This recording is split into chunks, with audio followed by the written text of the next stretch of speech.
because this has been like a cage, this framework around you, and it has colored your viewpoints, your perceptions, what you see, what you think about, how you feel, the obsessions, the belief systems, the self-identities, all of that have been colored by this framework for eons of time. So now it's opening up. It's going to allow in some new ideas, new perceptions, new insights. And it's feeling more comfortable inside, which I do think will help you move to the self search, searching for the within rather than without. There's so much more freedom in here to discover the true self. There has been a resistance and a fear of going within. And I don't mean intellectually, because intellectually I don't think you have that. But inside, at the soul level, because remember that first life, all that fifth dimensional power, you were in that society that saw God, so to speak, as punishing, as a tyrant. It was a tyrant God. That was the society you brought in. So that's how you interpreted that power within. It's not been comfortable to go within. Maybe intellectually comfortable in this life, but in most lives it was all about what's outside you. And I want the call in divine comfort with the self, the divine connection and oneness with the self, the divine respect, value of the self at all levels.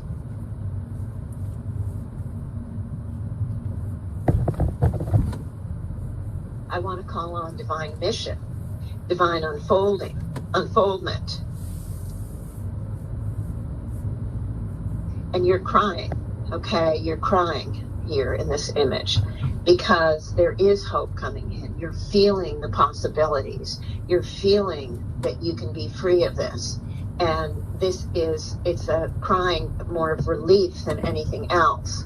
And I want you to release, as you're crying, I want you to also release pain, because you have experienced so much pain and suffering that is self-inflicted based on the framework you're seeing the world through.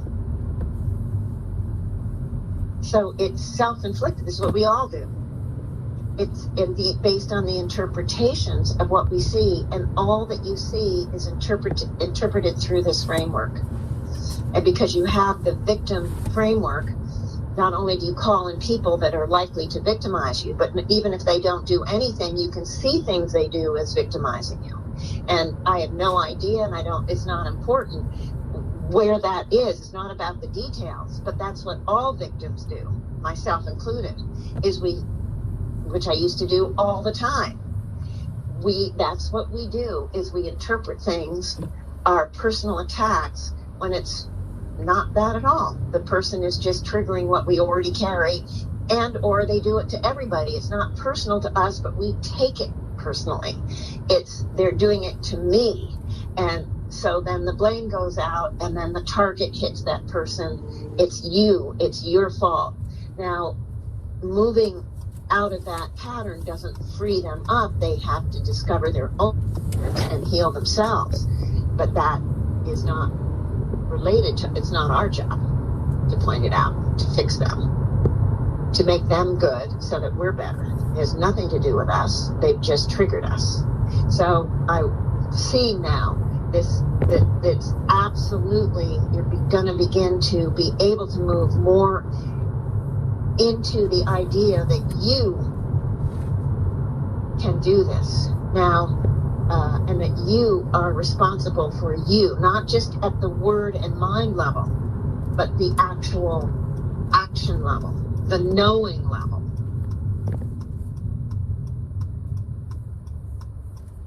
And what you did today is going to give you more space to be able to go there.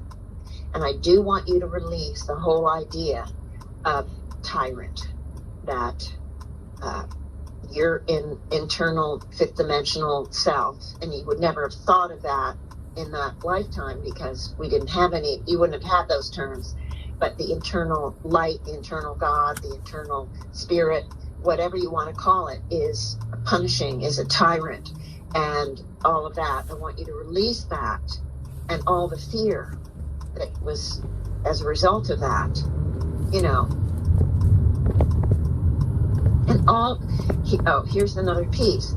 When we are in these spiritual environments, whether as spiritual modalities, whether or not it's a tyrannical God or anything like that, there's always shoulds and shouldn'ts that are part of it. If you are this way, you should be this way, and then you'll be spiritually blessed or spiritually cleansed or saved or whatever the term is for any particular spiritual modality.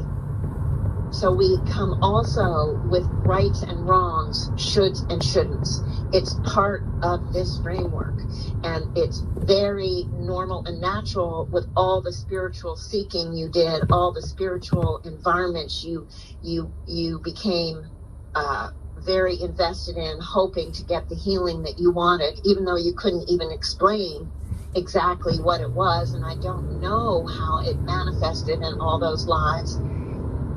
I want you to release the shoulds and shouldn'ts and the rights and wrongs, the needed and necessary that, you know, has to happen. I also want you to release all the judgments of people that don't do those rights and wrongs and shoulds and shouldn'ts, or that can't see those rights and wrongs and shoulds and shoulds and shouldn'ts. It's just an endless sea of judgments, of viewpoints and perceptions that are part that define your world. Each has defined your world each and every lifetime. Of course, some of the details are different, the definitions are different, but the process is the same. And you brought it into this life, and it's still the same. All of the shoulds and shouldn'ts, rights and wrongs.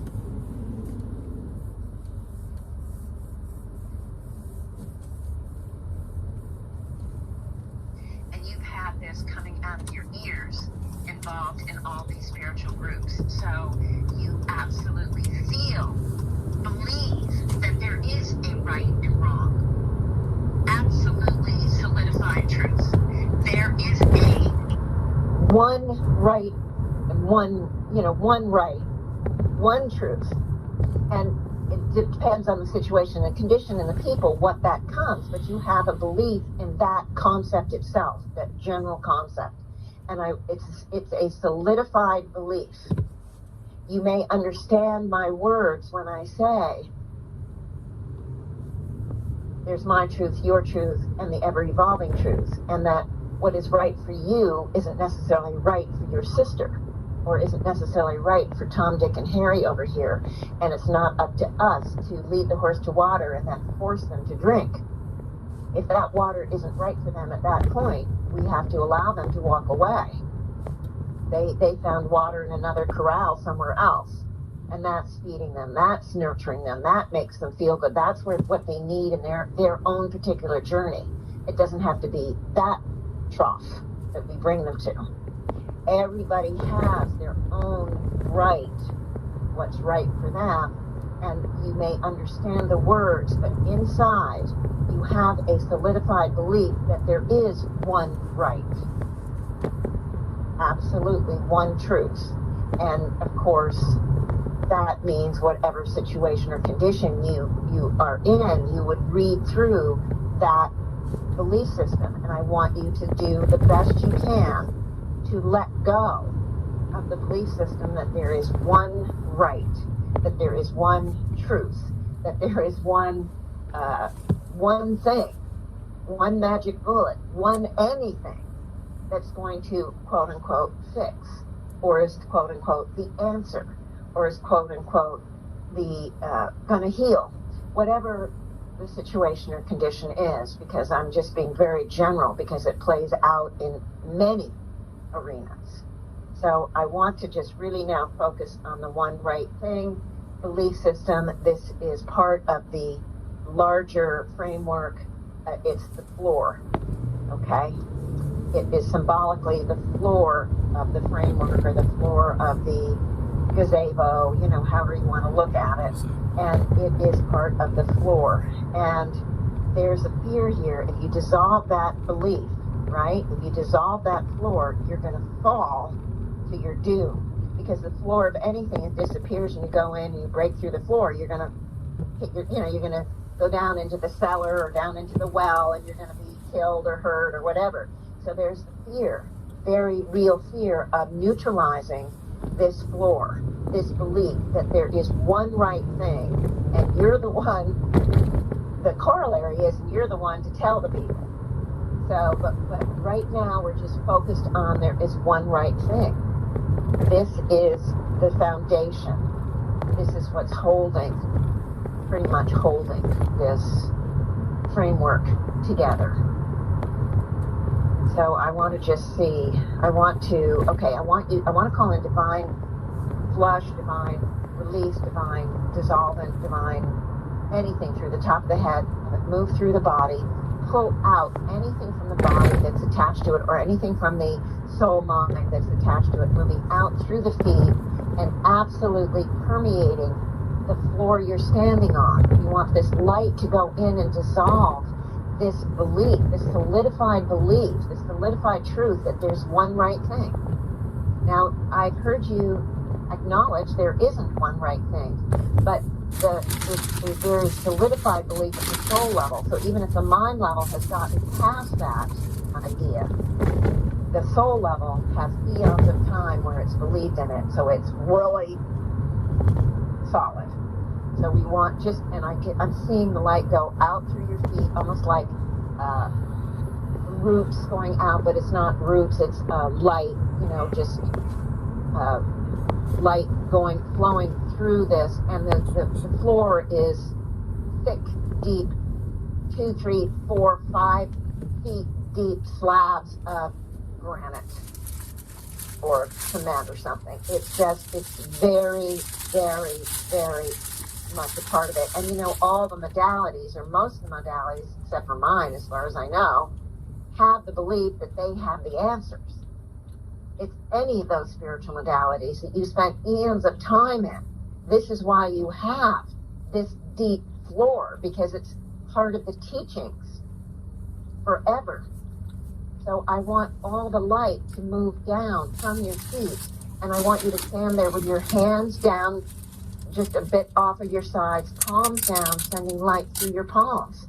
So we're really you're really sending the light to dissolve this absolutely as much as you can. And I'm going to come in and I'm going to literally surround the entire structure with light as well. And I'm calling in any other higher selves, any other help to start to dissolve this amazingly thick stuff. Now, the good news is it's less like granite and more like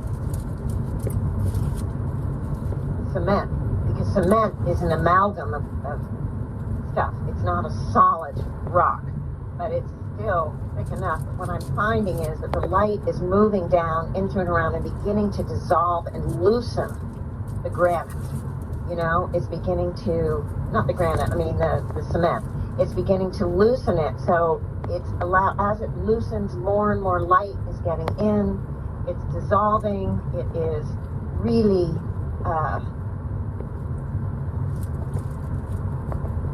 I just want to send in again all the dissolvent possible, all the anti belief system, whatever is needed here.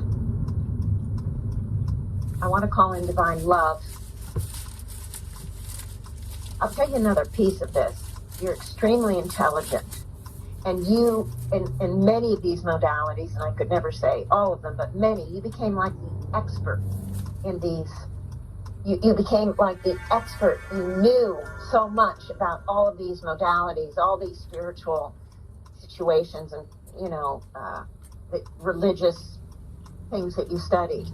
So that's part of this knowing, that this solidified belief that there's one right thing, because you became the expert and people would turn to you and you'd be the mentor, the rabbi, the priest, the Buddha, you'd be the one in that, not that you were Buddha, but I'm just saying you knew the truth about that modality because you studied it, knew more than anyone else, and being intelligent, you just grasped it. You got all of the belief systems, so you became the expert.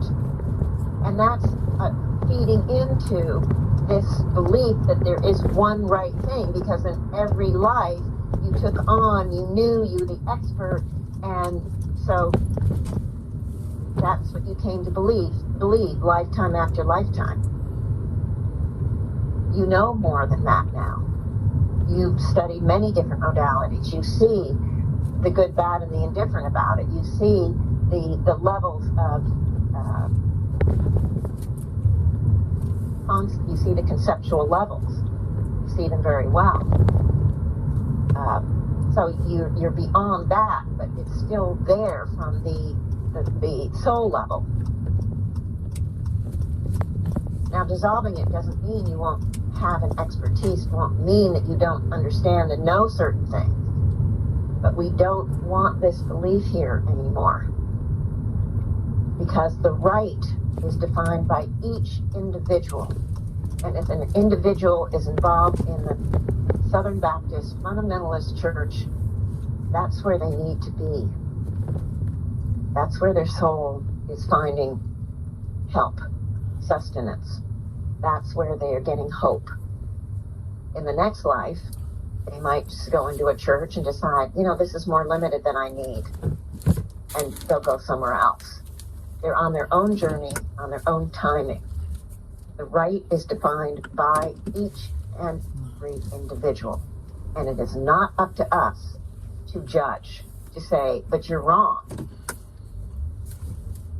This is what's right. If only you do this. We don't know that soul. We have a hard enough time just getting to know our own rights and wrongs.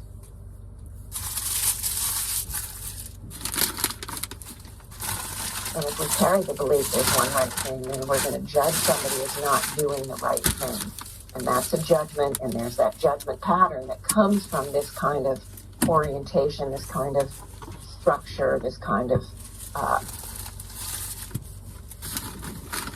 these kind of viewpoints, and I don't have to repeat all the stuff. This has been a very, absolutely amazing session, and we've hit a lot of points never hit before.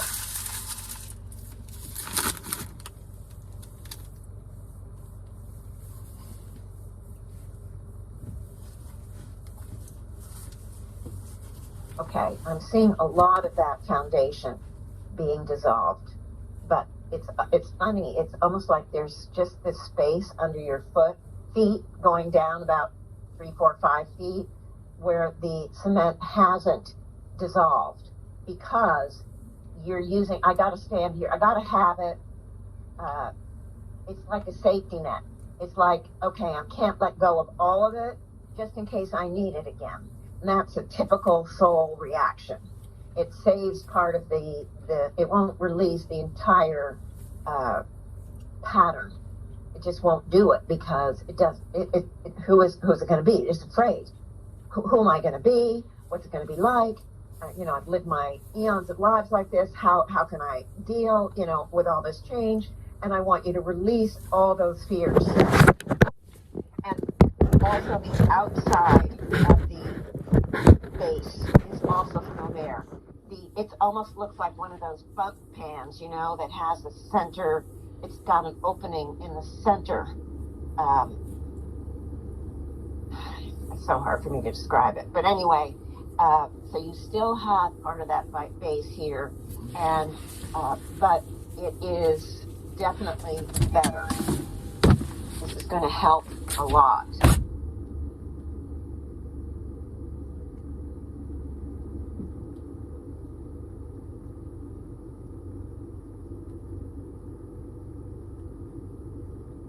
Okay.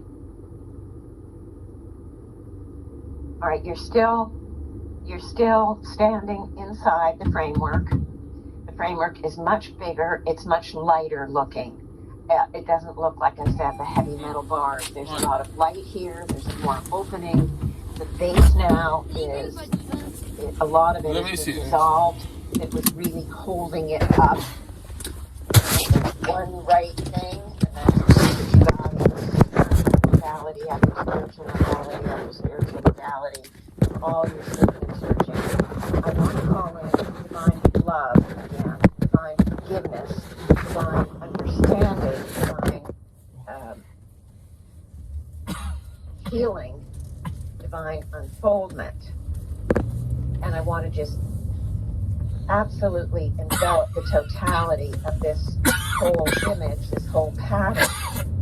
And I also want to call in divine possibilities, divine freedom, divine movement, divine expansion. I see you because the framework also has a top. It doesn't, like the gazebo has an actual ceiling on it. If there isn't a ceiling, it's like the bars go and they meet in the center. So you still have space at the top with the bars as they fold around, you know, sort of around it. You still have space. So you're looking up. I see you looking up and you see open space. And there's tremendous, I'm calling in divine hope and divine faith to come in. Now, divine discernment, divine freedom, divine possibilities, divine healing.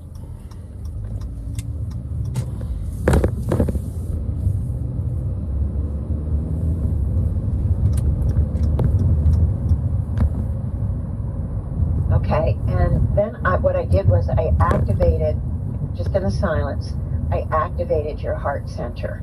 I activated the pure soul essence to get the pulsing going.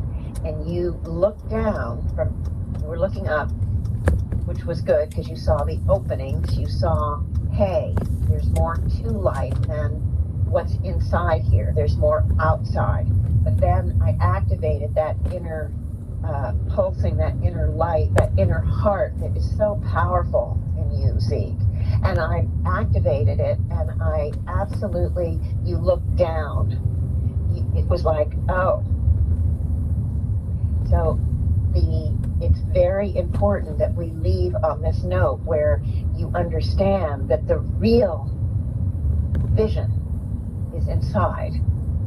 The real knowledge, the real health, the real healing, the real balancing, the real expansion, real connection is inside.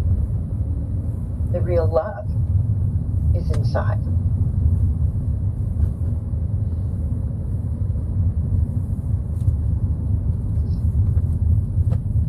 And I'm leaving you. You looked up and you shut your eyes. You're standing, but you shut your eyes, and you're now the inner focus. So we want the divine inner focus, the divine inner connection, the divine inner love, divine inner expansion, the divine inner unlimited nature, the divine inner planetary, which is what the higher selves call the fifth dimension. I'm gonna go get meds for your mom. Planetary. You want anything, then? Like human kingdom, plant kingdom, animal kingdom. I'll see, okay? I'll talk to Tony about it. INNER, planetary kingdom. So you are moving and connecting with your inner, now feeling much safer, much fuller, much more potential, much more promise, much more possibilities, much more healing and balancing.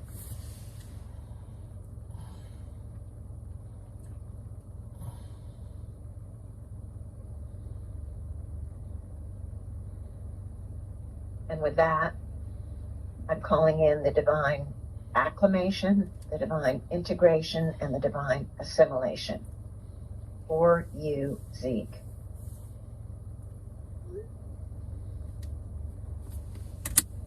Because this was big.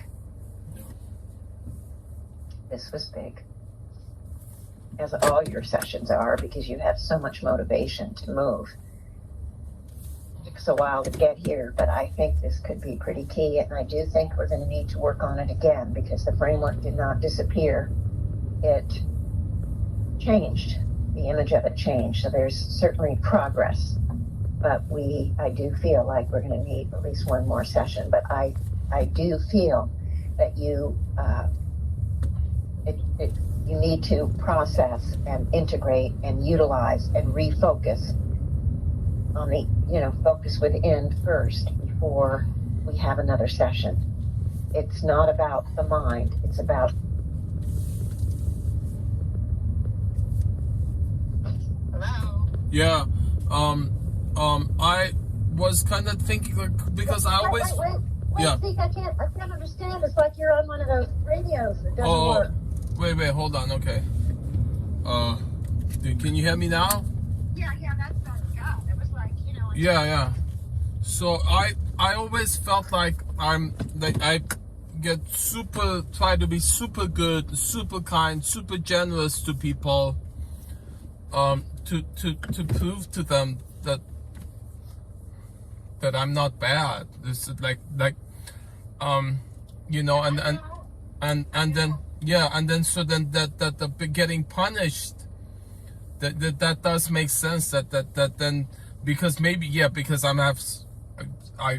think this is but that I felt like I had so much power that I shouldn't have it, and I was punishing myself for it. Was that kind of close? No, well, it could be part of the misunderstanding, but it came from that life where it was the spiritual environment was one where the God was like a tyrant. Yeah. And so when you felt all that quote unquote amazing energy, Yeah. God energy, you thought it was tyrannical, and so you misunderstood your own inner system. Yeah. And there was, and I see it, and I've recognized that notion in movies. One is in Apocalypse Now, with that who's that guy at the end, Apocalypse Now, and also there's all these movies I see that the tyrant, that he gets powerful and then he gets out of control, and then he goes, and then yes, I have identified myself, I have seen that, and then yes, that I go in psychology class and she doesn't let me talk because I'm gonna talk stuff that that's out of the box or something, and then so. Okay, that brings up for me the two things that I wanted to talk to you about the group. Showing that piece of artwork, which I know that piece of artwork, I studied it in art history. We weren't talking about gods, we weren't talking about anything related to that, but it was a sexual symbol. It's a fertility symbol. Yeah. You brought it up in the middle of the group. It was relevant to what we were talking about. Yeah. Comment you made to everyone about Hitler and his sexual issues and all of that. I mean, it's not relevant. It's not. It wasn't relevant, Zeke, and it can be offensive. Now, it didn't offend me. Wait, but what was about? I know that the other one may have. But what is about the Hitler that was offensive? It's not that it was offensive. That was just irrelevant. And first of all, you would have no way of knowing what Hitler's soul issues are. But have you seen that movie? But that movie, that issue. So the movie shows that he had sexual issues that he played out in World War II. Okay, but the topic was not Hitler. It wasn't about any specific person. No, somebody brought that up. I remember. I said this is to explain why we have Hitlers in the world. Yeah. Oh, yeah. They've had very difficult journeys. Then how is that not relevant? Yeah, but here's the thing, Zeke. You pick up and bring up sexually related things. This is part of your pattern. Both of those things had a sexual part to it.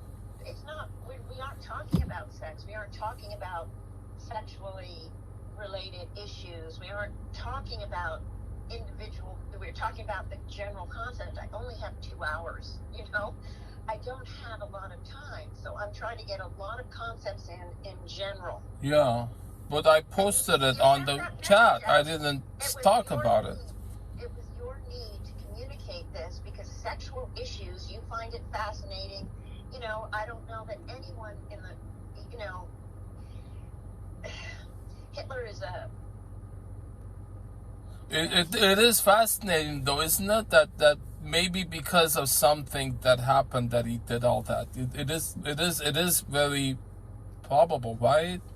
Well, that it could have. In the class, we're not talking about a specific life. Well, he had some situation sexually, and this created, because that's a fourth dimensional experience in this life. Yeah.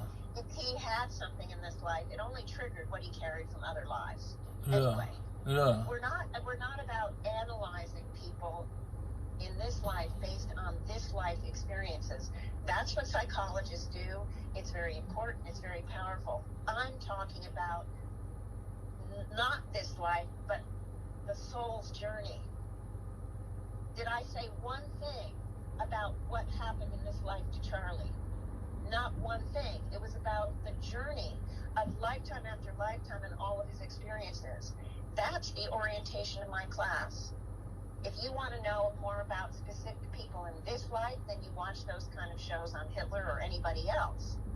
This class is about what's underneath. You see what I'm saying? That's why it's not relevant to this class. It might be relevant to a psychology class, because that's what the psychologists are studying, the experiences in this life and how it affects you. Right? Are you there? Yeah. No, I'm trying to understand. What did it... How... Okay, so psychologists, let's just say... No, I know that, but was it offensive? Was it? I mean, the first one about Venus I can see, but the one about Hitler... It's not that they're always offensive. It's that it's not relevant. But I put it on the chat. I didn't even talk about it. It's just a side comment I put on... You still felt. It's not a big deal. Nobody had a reaction to it. Nobody got upset. It wasn't that it was offensive. It was... I'm just pointing out it wasn't relevant to the class. It's not about the events that happen in this life. I'm talking always about things that we've accumulated from other lives and then replayed in this life. But I'm not trying to analyze psychologically Hitler or anyone else. If Charlie went to a therapist in this life, they would never come up with his journey and his problem with his female nature and his, playing out the arrogance pattern with his germs and germs, mass destruction. Yeah. They wouldn't be talking about that. They would be dealing just with this life. Yeah. My class is dealing with the much more expanded approach, and both approaches are needed and necessary. One isn't wrong and one isn't right, but it's just that it wasn't relevant to the class. Oh. It just wasn't relevant. It's not that it wasn't that it was... So I thought it is a soul scramble. It's a kind of a soul scramble because of something that caused that. And just how... Well, I mean, that's... Obviously Hitler has some serious Yeah. scramble. Yeah. Obviously. But we're not here to delve into his soul scrambles. What you did was you gave a life situation in this life, and you knew enough that it wasn't relevant that you put it on the chat. So you actually know what I'm saying. Yeah. You do. You actually understand that. Otherwise, you would have said it. But you also feel this need, which is part of this foundation. Yeah. To speak out. That's part of that. I didn't have time to get to everything. I mean, it's almost 2 hours. It is 2 hours. Yeah. It's almost not quite 2 hours. So I don't have time to do everything, and I worked on the two of us first to understand what's going on. The higher selves told me about that incorrigible thing, which was made so much sense to me. I really came to understand much better our interactions. Yeah, This yeah. and the other happens. I hope it helped you. And Yeah, They yeah. worked on both of us. We were both working on it.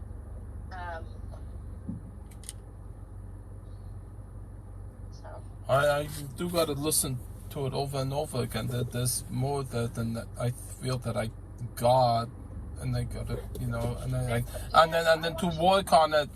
I do like keep neutralizing, and then so now I know where to target the neutralizing, right?